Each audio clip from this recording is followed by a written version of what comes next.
Welcome back to Fru's Woodturning. Now, we've decided to have a bit of a diversification phase of our business, and today I am going to bone a turkey. So, I've done this every year for the last 40 years, I think. I'm following a Marks and Spencer's book from 1976. It's page 106, and that's because I've thumbed it often. And if you look at it, it is so covered in old bits of turkey that it's very obvious that this is the book that I've been using. So the point is, in boning a turkey, you're taking the carcass out and replacing it with stuffing, and it means all of that work. You can actually use a fairly inexpensive turkey because you're putting a lot of effort into the stuffing. So we've been to Aldi, other supermarkets are available. Bought a 6 kilogram turkey at £2.95 a kilo, and I'm about to start working this. But before I start, I have to give a wee quote from another famous chef. Not that I'm a famous chef, in fact it's the husband of a famous chef. So Major Johnny Craddock once said to his wife Fanny, in fact he said to the audience on behalf of his wife Fanny, "May all your donuts turn out like Fanny's." Ta-da! Right, let's get started. So, first thing, very, very clean work surface, sterilised. Very, very, very sharp knife needed, but be careful. So, first thing we do is put the turkey breast side down and then cut along the centre here, working towards the bottom, I think. And then what we're trying to do is just pare it back from the bones. So again, just almost using the knife to peel back. You're trying to keep as little meat on the bone and trying to keep as much meat in beside the skin. So we'll keep working away at this. So making good progress here. I've peeled it back. One of the main things is to avoid cutting the skin at all, because we're going to recreate the turkey at the end of it. So it's important to be careful in peeling back and almost keeping the knife pointing away from the skin. But anyway, good progress. I should clarify already, the turkey was actually bought from Lidl, not Aldi, so apologies to Lidl. So the next phase is probably one of the trickiest. You can see this is the leg here. You have to peel away from the leg, and then what you're trying to do is pare it all the way down. But because it's the leg, it's a lot of sinews and so on that you have to deal with. As many of the sinews you can get rid of, the better, but you just have to work away at it, trying not to cut your fingers rather than the turkey itself. But you can see I can peel it away quite nicely, and eventually I'll get down to the knuckle, which I'll break off, and then that's us finished. That's half of the bird. So you do the same with the wing. If you're squeamish, you might want to turn away, but in fact if you're squeamish you shouldn't be watching this at all. But we're now just going to try and cut the knuckle of the leg. About as accurate as my golf swing. There we go. And finally,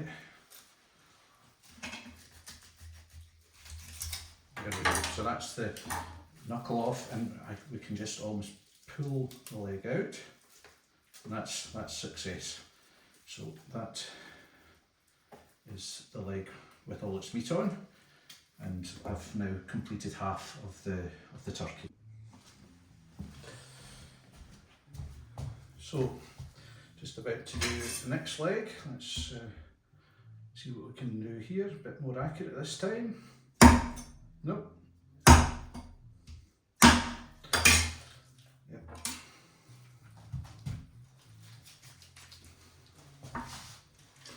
Even left-handed, so we're collecting wee bits and bobs over here. Right, and then peeling on down.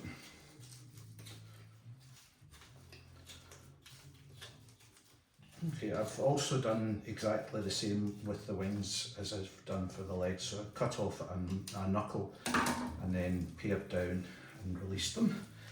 So we're getting there very well here. The next stage is to try and pare so I can take the carcass actually out It looks pretty gross, I appreciate, but trust me, it's worth it. So, like I say, next stage is to pare away and try and lift the carcass out. I'll be back at that stage. So that was probably the delicate bit, as I tried to pare it away from the rest of the carcass, but we're getting there. And this is, you desperately don't want to cut the skin itself because we're recreating the turkey at the end of this, but this is the delicate stage. And we can always sew it back, but I'd rather not. Right, and so there we have it. That all goes in there and we'll make something out of that. So we now have the full turkey here. Not very appetising looking, but trust me, it'll be worth it. So next stage is we're going to put stuffing in here. Again, I follow the recipe from the St Michael book. It's a fantastic stuffing. So I'll talk you through that in a minute, and then we're going to recreate the turkey and sew it back up again. So onto the stuffing. So for the stuffing, again following the recipe, we want a pound of sausage meat. I couldn't get sausage meat, so I got sausages, so I will take the meat out of the sausages. It then wants a pound of veal minced. Now again, for lots of reasons, we're not doing that. We're going to use pork instead. Fresh white breadcrumbs. This is going to be a bit funky because not any old breadcrumbs, but my own homemade sourdough breadcrumbs. So I will use the food processor to create those. We then want quite a lot of lemon juice, parsley, thyme, an egg, and then I'll explain, we then layer in ham as well, but we'll come to that later. Right, I've mixed up the stuffing, so it is here. It's got an egg to bind it, 2 lemons, about approaching a pound of sausage meat and a pound from sausages, and a pound of pork mince. So I'm going to take half of it, quite a number of herbs as well, and lemon.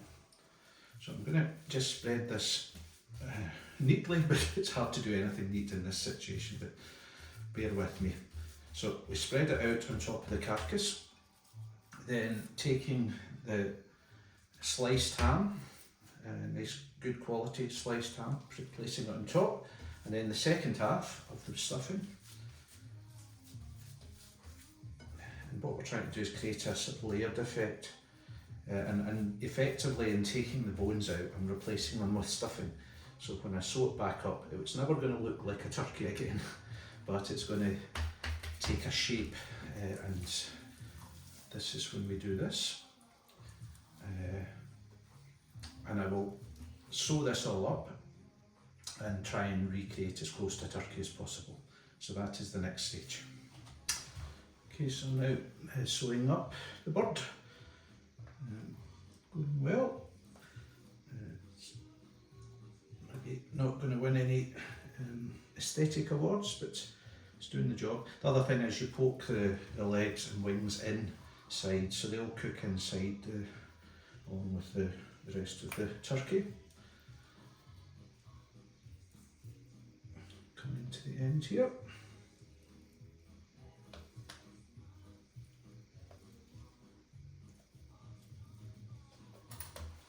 So I've finished sewing, tied it all off, and then this is what we have. Not quite a perfect turkey shape, but boy does it make things easy. So I'm about to now pack this away. This is the 23rd of December. It'll be cooked on the 25th, so we may post this before then, and you'll just have to watch the follow-up to see just how it looks when we actually devour. Anyway, I hope you've enjoyed that.